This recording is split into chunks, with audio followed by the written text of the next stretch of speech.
आज हम क्या प्रैक्टिकल करने जा रहे हैं। वेल्डिंग मशीन में करंट वोल्टेज से संबंधित जो डर होता है कि करंट लगता है कि नहीं लगता है, उसके बारे में हम क्या करेंगे, प्रैक्टिकल करके देखते हैं कि करंट क्यों नहीं लगता वेल्डिंग मशीन से। ठीक है, हुआ ये है कि ये हम वर्कबेंच बना रहे हैं, इलेक्ट्रीशियन के सारे स्टूडेंट बना रहे हैं।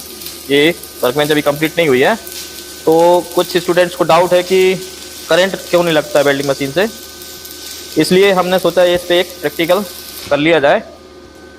तो हम आज ये देखेंगे कि ये इसमें जो इसकी रीडिंग होती है,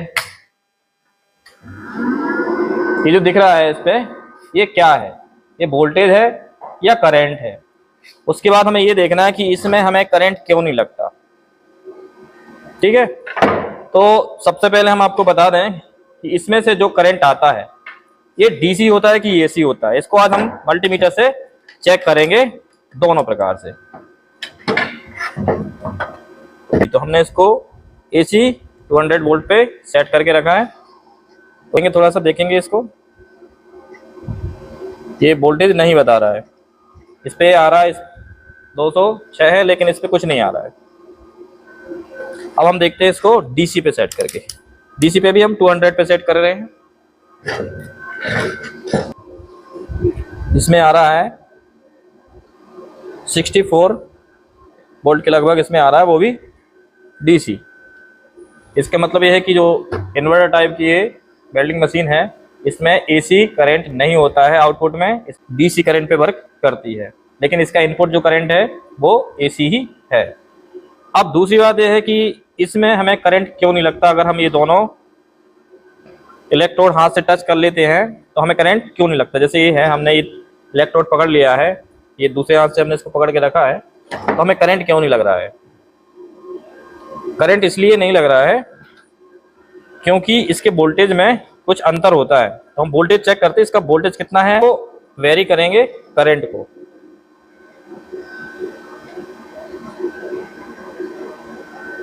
मिनिमम इसका जो एम्पियर है 13 एम्पियर पे हमने सेट किया है, तब भी इसका वोल्टेज 66 है।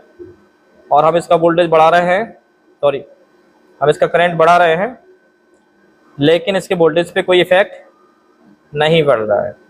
ये हमने इसके एम्पियर को 249 पे सेट कर लिया है, लेकिन वोल्टेज वही है 65-66। मिनिमम करते हैं, उसके बाद भी वोल्टेज वही है। यानी कि इस तरह की जो मशीनें हैं वेल्डिंग मशीन, इसमें सिर्फ हम करंट को कंट्रोल कर सकते हैं, वोल्टेज को कंट्रोल नहीं करते हैं। वोल्टेज इसका फिक्स होता है। और करंट इसलिए नहीं लगता है क्योंकि करंट लगने के लिए मिनिमम वोल्टेज की रिक्वायरमेंट क्या होती है, कितनी होती है, 90 वोल्ट चाहिए।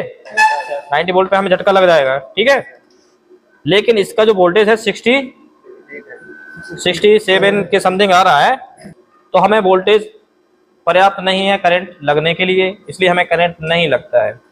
अभी कुछ वेल्डर जो होते हैं, जो ज़्यादा एजुकेटेड नहीं होते हैं, तो उनको ये कंफ्यूजन रहती है कि इसमें ये वोल्टेज ज़्यादा होता है। कुछ लोग बोलते हैं कि ये वोल्टेज है, ये करंट नहीं है।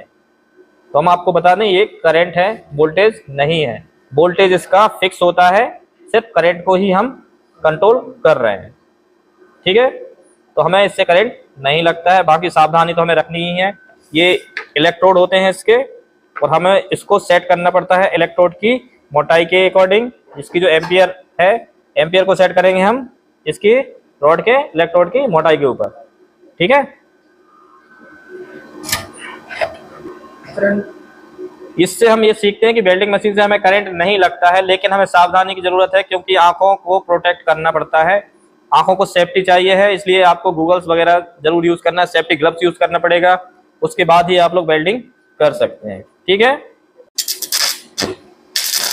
लेकिन यदि आप ऐसे यहाँ आपका हाथ लग जाएगा तो आपका हाथ जल जरूर जाएगा, इसलिए यहाँ से तो आपको सावधानी रखना है। इसमें आपको सावधानी रखना है, यहाँ से आपका हाथ जरूर जल जाएगा, तो आपको सेफ्टी रखना है। बाकी आपको इसमें करंट नहीं लगता।